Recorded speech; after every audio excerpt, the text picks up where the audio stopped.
माननीय नगरसेवक मधुकर शेठ जाधव यांच्या भव्य अमृत महोत्सवी वर्षानिमित्त अभिष्टचिंतन सोहळ्याचं आयोजन।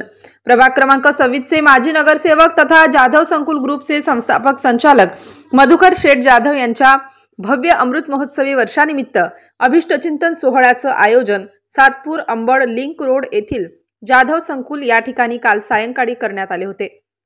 या प्रसंगी मधुकर शेठ जाधव यांच्या सुनबाई सौ नैना निलेश जाधव यांनी आपल्या सासरे मधुकर शेठ जाधव यांच्या संघर्षमय जीवनावर लिहिलेल्या तिमिराकडून तेजाकडे या चरित्र पुस्तकाचा असंख्य मान्यवरांच्या हस्ते प्रकाशन सोहळा मोठ्या उत्साहात संपन्न झाला।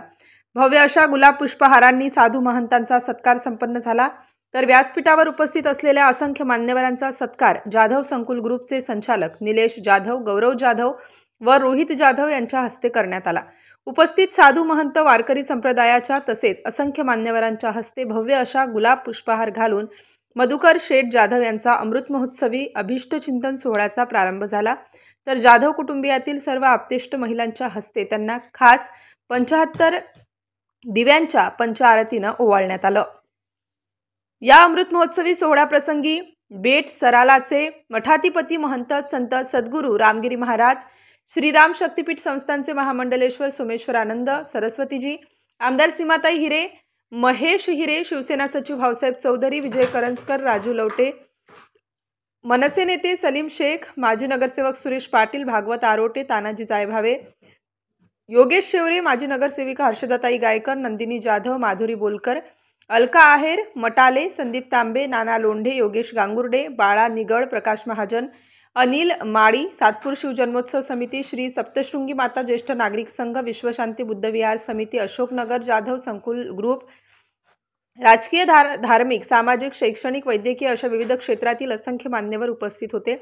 या भव्य अमृत महोत्सवी अभिष्टचिंतन सोहळ्यानिमित्त जाधव कुटुंबियांच्या सर्व आप्तेष्ट, नातेवाईक, मित्रपरिवाराच्या वतीनं मधुकर शेठ यांचा भव्य असा लाडू तुला सोहळा मोठ्या उत्साहात संपन्न झाला।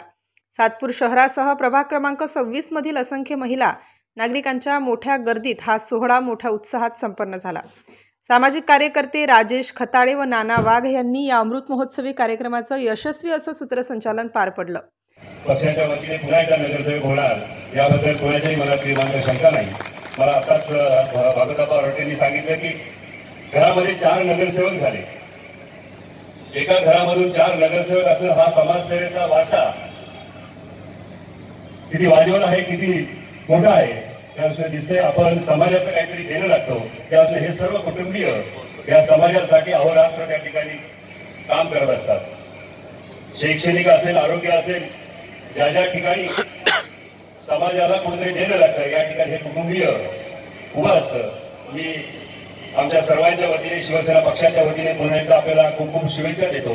जसं आपण सांगितलं की आपली 75वी आज या ठिकाणी 10,000 लोकांच्या उपस्थितीत साजरी होते। आपला 100वा वाढदिवस सुद्धा 1 लाख लोकांच्या उपस्थितीत आम्ही सुद्धा त्या ठिकाणी उपस्थित राहू असे आपल्या सर्व नाशिककरांच्या वतीने आणि शिवसेनेच्या वतीने शुभेच्छा देतो। धन्यवाद। जय हिंद, जय। युवा पिढीनं हे पुस्तक आवर्जून वाचावं असं हे पुस्तक तयार केलं आहे। हे झालं पुस्तकाबद्दल थोडीशी माहिती। खरं तर माझ्या सासऱ्यांची म्हणजे पप्पांची 75वी आणि ह्या 75वी निमित्त काहीतरी हितगुज तुमच्या सोबत करावंसं वाटलं म्हणून आज इथे मुद्दाम उभी आहे। पप्पा आणि माझं नातं सासरा आणि सून असं कधीच नव्हतं। प्रेम, जिव्हाळा, माया, आपुलकी, आदर, पप्पांच्या या 5 गोष्टींनी मी इतके प्रेरित झाले की एखाद्या कठोर तपश्चर्येनंतर सदैव असा गुरु लाभावा तसे पप्पा मला लाभले। त्यांच्या मागच्या काही कालावधीपासनं त्यांच्या तब्येतीत होणारे चढ उतार बघता आम्हा जाधव कुटुंबियांचं म्हणणं आलं की त्यांनी आता फारशी धावपळ करू नये। तेव्हा त्यांना आम्ही आमचा विचार त्यांच्या समोर मांडला आणि त्यांनी क्षणाचाही विलंब न करता लगेचच आमच्या म्हणण्याचा स्वीकार केला। सरस सोडा, परंतु जे मधुभाऊ असतील, नंदूशेठ असतील, त्यांच्या दोघांच्याही आमच्या वहिनी या सगळ्यांनी तुम्हाला खूप काही दिलं म्हणून तुम्ही ठणठणीत आहात आणि तुम्ही आम्हाला देते ते आवळा, त्याच्यामुळे आम्ही ठणठणीत राहू। आम्हालाही सवय लागली जास्त आवळा खायची आणि ठणठणीत राहा। आई जगदंबा तुम्हाला उदंड असं भरभरून असं आयुष्य देवो। हा जो काही समाज तो आपल्या पाठीशी उभा राहिलाय तो असाच उभा राहत नाही. हा समाज आपल्या सत्कर्माची पावती आहे. आमचे तुकाराम महाराज म्हणायचे, काय गोठ्यात पैसा बँकेत, बायको दारात, मित्र स्मशानापर्यंत, जाळायला आले जळणारा एक, बरोबर काय जातं ते कर्म. म्हणून तुका म्हणे सत्यकर्म व्हावे सहाय्य. आणि तुम्ही सत्कर्म करता त्याच्यासाठी जी प्रजा तुमच्या पाठीशी आहे अशीच कायम प्रजा तुमच्या पाठीशी राहो. तुमचं सत्कर्म असंच कायम चालू राहो. तुमची 100वी ह्याच ठिकाणी साजरी हो. त्या कार्यक्रमाला आम्हाला सगळ्यांना येण्याचा योग येऊ. जय हिंद, जय महाराष्ट्र. त्यांना जवळजवळ 90% स्वतः खर्च करून 10-5% फक्त लोकांकडून घेण्याचं कारण तेही त्यांनी आम्हाला सांगितलं की नंतर आपलं असं वाटू नये की हे मंदिर मी बांधलेलं आहे किंवा आमच्या मुलांना वाटू नये माझ्या बापाने बांधलेलं आहे. आणि म्हणून 10% लोकांना वर्गणी घेऊन 90% स्वतः खर्च करून अशा प्रकारे त्यांनी मंदिर बांधले. आणि अशा प्रकारे हे सर्व कार्य धार्मिक क्षेत्रातही केलं आणि सामाजिक क्षेत्रामध्ये, राजकीय क्षेत्रामध्ये त्यांचं जे कार्य आहे आणि कुठलंही कार्य असू द्या, जीवनामध्ये उतार चढ येत असतात, त्यातून मार्ग काढायचा असतो. आणि हा मार्ग काढत असताना आपल्या कर्तव्याचं पालन हे महत्वाचं असतं. कोणी निंदा करेल, कोणी स्तुती करेल, धन मिळेल, जास्त मिळेल, कमी मिळेल, परंतु सत्याचा मार्ग सोडायचा नसतो. आणि त्यांनी सत्याचा, न्यायाचा आणि कष्टाचा मार्ग कधी सोडला नाही. आणि म्हणून आज त्यांचा हा अभिष्ट चिंतन सोहळा भव्य स्वरूपामध्ये या ठिकाणी साजरा होत आहे. तुम्हाला वर्णन करतात, स्वामी काज गुरु भक्ती पितृवचन सेवापती हे जिनिष्ठची महापूजा अनुभव नाही तुझा. या ठिकाणी कर्तव्याचं पालन करण्याकरता तुकोबाराय सांगतात की स्वामी काज सेवकाचं कर्तव्य आहे. पतसंस्था काढायची असेल तर मला वाटतं या पतसंस्थेची पत लागती आणि जर पत गेली तर पतसंस्था बुडीला जाती. तशी आपण कोणताही जाधव संकुल ग्रुप हा 80ची वाटचाल करत असताना आपल्या हातून कोणताही काही प्रकार होऊ नये अशा आमच्या सगळ्या मुलांना, नातवांना, भाच्यांना आणि आमचे बंधू सांगत असतात. बंधूंचा इतका अभ्यास आहे तर मला सांगायला आनंद वाटतो. तर ते आर्किड आम्हाला वाटतं आमच्या आर्किडे सुद्धा इला आलेले आहे गुप्ता साहेब. त्यांच्याकडे तर एक जागा दिली, 2 एकरचा नुसता प्लॅन जरी दिला तो प्लॅन ते लगेच विटा किती लागते, सिमेंट किती लागेल, रेती किती लागेल, त्याला बांधकामाला खर्च किती आणि प्लॉटचे किती पैसे होते आणि याच्यातून नफा कितीला होईल हे सगळं मला वाटतं अर्धा तासात काढून घेत असतात.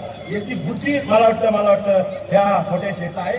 त्याचाच आधार घेऊन आम्ही पुढे चालत आहोत. खरं तर खूप वेळ झालेला आहे, सांगायला खूप आहे, पण जास्त वेळ न घेता अनेक जण काहीतरी आपल्याला बोलायचंय. त्या माध्यमातून आपण अनेक मान्यवर या ठिकाणी आलेले, त्यांना सुद्धा थोडंफार बोलायचं आहे.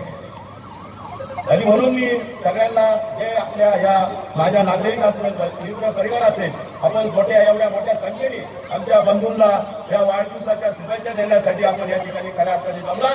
त्याबद्दल मी जाधव परिवाराच्या वतीने आपल्याला खरोखर धन्यवाद देतो, आभार मानतो आणि थांबतो. धन्यवाद. जय हिंद, जय महाराष्ट्र. कुटुंबांचं, दादांचं खूप खूप अभिनंदन करतो आणि साधू या नात्याने कोटी कोटी आशीर्वाद देतो. मला असं वाटतं दादांनी त्यांच्या पूर्ण जर्नीमध्ये आताच दिदीनं सांगितलं की त्यांनी कशा प्रकारे जीवन जगलेलं आहे आणि प्रत्येकाच्या आयुष्यामध्ये चढउतार येत असतात. सज्जनांनो, माझ्या माता भगिनींनो, सर्वात महत्वाची गोष्ट आहे दादांचं जे कार्य सांगायचं म्हटलं तर मी एवढंच सांगेल, सूर्याला आणि चंद्राला पाहण्यासाठी कोणत्या चष्म्याची गरज नाहीये आणि दुर्बिणीची पण गरज नाहीये. असं दादांचं पूर्ण जर्नी आहे. गोरगरिबांना घर मिळावे, आपल्या आयुष्यामध्ये आपल्याला घर असणं फार गरजेचं असतं आणि कमीत कमी दरामध्ये गोरगरिबांना कसे घर मिळतील हे दादांनी 5,000च्या वरती घर बांधून दिलेले आहेत. स्टार न्यूज साठी सिद्धार्थ लोखंडे, नाशिक.